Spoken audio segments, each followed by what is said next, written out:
மத்திய அரசு தேர்வு குழுமத்தால் நடத்தப்படும் SSC GD 2021 தேர்விற்கான ஆன்லைன் வகுப்புகளுக்கான அட்மிஷன் எங்க அகாடமியில தொடர்ந்து நடைபெற்று வருகிறது. சோ இதனுடைய சிறப்பம்சங்கள் என்னன்னு பாத்தீங்கன்னா, உங்களுக்கு தேர்வு முடியும் வரை வீடியோ வகுப்புகளை பயன்படுத்திக் கொள்ளலாம். உங்களுக்கு கொடுக்கிற வீடியோ கிளாஸஸ் வந்து எக்ஸாம் முடிகிற வரை நீங்க யூஸ் பண்ணிக்கலாம். சோ மெட்டீரியல்ஸ் எல்லாமே இலவசமா உங்களுக்கு கொரியர் மூலம் அனுப்பப்படும். ஒழுங்கா அட்ரஸ் நீங்க கொடுத்துட்டீங்கன்னா அட்மிஷன் செய்யும் போது உங்களுக்கு வந்து மெட்டீரியல்ஸ் வந்து கொரியர் மூலமா அனுப்பிடுவாங்க. அதே மாதிரி ஆன்லைன் வகுப்புல இப்ப நாங்க சேர்ந்துட்டோம் சார், லாக்டவுன் சமயத்துல ஆன்லைன் வகுப்புகள்ல சேர்ந்துட்டோம். நேரடி வகுப்புகள்ல எங்களுக்கு பயிலணும்னு ஆசை அப்படின்றவங்க ஆன்லைன் வகுப்புகள்ல சேர்ந்து முடிச்ச பேலன்ஸ் ஃபீஸ் வந்து நீங்க என்ன பண்ணலாம், நேரடி வகுப்புகள் அதாவது டிரான்ஸ்போர்டேஷன் லாக்டவுன் முடிஞ்சோடனே டிரான்ஸ்போர்டேஷன்ல ஃப்ரீ ஆனோடனே நீங்க டைரக்ட் கிளாஸஸ் வந்து ஜாயின் பண்ணிக்கலாம். பேலன்ஸ் ஃபீஸ் மட்டும் செலுத்திட்டு. சோ மேலும் விவரங்களுக்கு நீங்கள் தொடர்பு கொள்ள வேண்டிய நம்பர் என்னன்னு பாத்தீங்கன்னா 7200400395 அல்லது 7200400398. அட்மிஷன் தொடர்ந்து நடைபெற்றுக் கொண்டிருக்கிறது. Thank you. Hi guys, welcome to முப்படை ட்ரைனிங் அகாடமி. தம்ப்நெயில் பார்த்துட்டு தான் எல்லாரும் உள்ள வந்திருப்பீங்க. SSC GD தேர்வு எப்போது நடக்க போகிறது அதை பத்தின ஒரு சின்ன அப்டேட் அண்ட் ஒரு மகிழ்ச்சியான செய்தியும் கூட. சோ இந்த வீடியோ ஸ்கிப் பண்ணாம பாருங்க, அப்பதான் நான் என்னென்னலாம் சொல்ல வரேன்றது உங்களுக்கு கன்ஃபார்மா தெரியும். So don't skip the video. ஏன்னா இதுக்கு மேல உங்களுக்கு வந்து யாரு என்ன சொல்லுவாங்கன்னு தெரியல. ஒரு 20 MB கூட செலவாக போறது இல்ல டோட்டலா. அந்த வீடியோ பாக்குறதுல உங்களுக்கு என்ன செலவாயிட போகுதுன்னு எனக்கு தெரியல. எவ்வளவு நெட் பேக் இருக்கு. So don't skip the video. இந்த 2 minutes வீடியோ ஒரு 2-3 minutes வீடியோ தான் இருக்கும். ஸோ ஃபுல்லா பாருங்க. ஸோ ஃபர்ஸ்ட் நான் அந்த மகிழ்ச்சியான செய்தியை சொல்லிடுறேன்.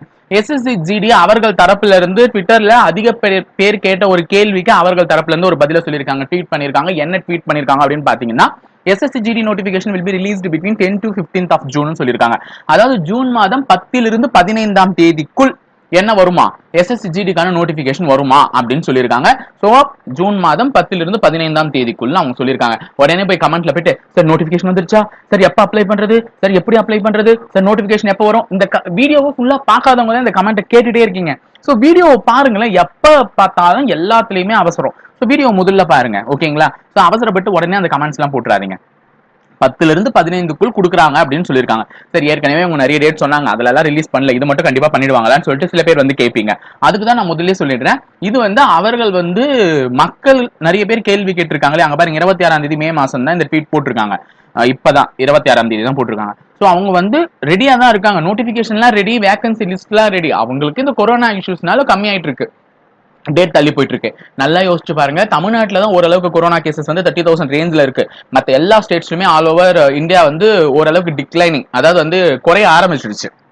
ஸோ எப்போ வேணா நமக்கு நோட்டிஃபிகேஷன் எதிர்பார்க்கலாம். அவங்க ஒரு ஸ்டேட்டுக்காக பாதகம் பார்த்துக்கிட்டு உட்கார் நோட்டிஃபிகேஷன் ரிலீஸ் பண்ணாமலாம் விட்டுருக்க மாட்டாங்க. ஸோ எக்ஸாம் எப்படி வேணா கண்டக்ட் பண்ணலாம் ஸ்ட்ரிக்டான்னு சொல்லிட்டு அவங்க வந்து நோட்டிஃபிகேஷன் ரிலீஸ் பண்ணிடுவாங்க. ஸோ இந்த 10 இருந்து 15 ஜூனுக்குள்ள வரும், இல்லைன்னா ஜூன் எண்டுக்குள்ளயோ இல்லை ஜூலை முதல் வாரத்திலே கண்டிப்பா நோட்டிஃபிகேஷன் வருவது உறுதியாயிடுச்சு. ஸோ இது உறுதிப்படுத்தப்பட்ட தகவல், அவ்வளவுதான் நம்மளை பொறுத்த வரையும். ஸோ நம்மளுடைய வேலை என்ன, எக்ஸாமுக்கு ப்ரிப்பேர் ஆகணும். ஆனா இன்னும் கூட நான் நோட்டிஃபிகேஷன் வந்தா பாத்துக்கிறேன், நான் நோட்டிஃபிகேஷன் வந்தா பாத்துக்கிறேன் அப்படின்னு சொல்லிட்டு நீ இருக்கிறதா இருந்தா கண்டிப்பா எழுதி வச்சுக்கோ, உனக்கு இந்த வேலை கிடையாது. நான் வந்து ஓப்பனாவே சொல்றேன், நீ நோட்டிபிகேஷன் வந்ததுக்கு அப்புறம் தான் நான் படிப்பேன், நான் பாத்துக்கிறேன் அப்படின்னா உனக்கு கண்டிப்பா இந்த வேலை கிடையாது. எக்ஸாம் டேட் கண்டிப்பா தள்ளி போகும். இது வந்து ஒரு செப்டம்பர் இல்ல அக்டோபர்ல கூட எக்ஸாம்ஸ் நடக்கிறதுக்கு வாய்ப்புகள் இருக்கு. சோ நம்ம அதுக்குள்ள படிச்சு ப்ரிப்பேர் ஆயிக்கலாம். ஆனா நான் நோட்டிபிகேஷன் வந்ததுக்கு அப்புறமா தான் படிப்பேன் யார் ஒருத்தர் நிக்கிறீங்களோ அவங்களுக்கு வேலைன்றது கண்டிப்பா கிடைக்காது, எழுதி வச்சுக்கோங்க. ஏன்னா காலத்தால் காற்றுள்ள போதே தூற்றிக்கொள் அப்படின்னு ஒரு பழமொழியே இருக்கு. சோ நீ இப்ப வந்து எந்த ஒரு ரிஸ்க்கும் நான் எடுக்க தயாரா இருக்க மாட்டேன், ஆனா எனக்கு வேலை மட்டும் என் கையில வந்து உட்காருன்னா வேலை என்ன அவங்க மாமனாரை கொடுத்துக்க போறாரு, பொண்ணும் கொடுத்துட்டு கூட வேலையும் கொடுக்கறதுக்கு. அதுக்கு வந்து என்ன பண்ணணும், ஒரு தேவையான முயற்சி நம்ம எடுக்கணும். அந்த முயற்சி நீ எடுக்கவே மாட்டேன், ஆனா வேலை மட்டும் வந்துரும்னா எப்படி வரும்? சோ முயற்சி பயிற்சி தேர்ச்சின்னு கூட உங்களுக்கு சொல்லியிருக்காங்க. சோ ஒருத்தருக்கு வந்து எதுவுமே தெரியலன்னா அவர் முயற்சி எடுக்கணும், அந்த முயற்சி பயிற்சியாக மாற வேண்டும், அந்த பயிற்சி தான் பிற்காலத்தில் அவருக்கு தேர்ச்சியாக கொடுக்கும் அப்படின்னு சொல்லியிருக்காங்க பெரியவங்க எல்லாம். சோ அப்படி இருக்கும்பொழுது நீ எடுக்கக்கூடிய முயற்சியும் பயிற்சியும் தான் உன்னை தேர்ச்சி அடைய வைக்கும்ன்றதை நான் சொல்லிக்கிறேன், ஓகேங்களா. சோ நோட்டிபிகேஷன் ரிலீஸ் ஆகுது 10 இருந்து 15 ஜூன் சொல்லிட்டாங்க. சோ படிக்க ஸ்டார்ட் பண்ணிடுங்க. எங்க தரப்புல இருந்து நாங்களும் வாரத்துக்கு 3 வீடியோ போட்டுட்டு தான் இருக்கும். சோ அதையும் போட சேர்ந்து படிக்க ஆரம்பிச்சிருங்க, ஓகேங்களா. சோ அடுத்த வீடியோல வந்து நான் பார்க்கறேன். தேங்க்யூ.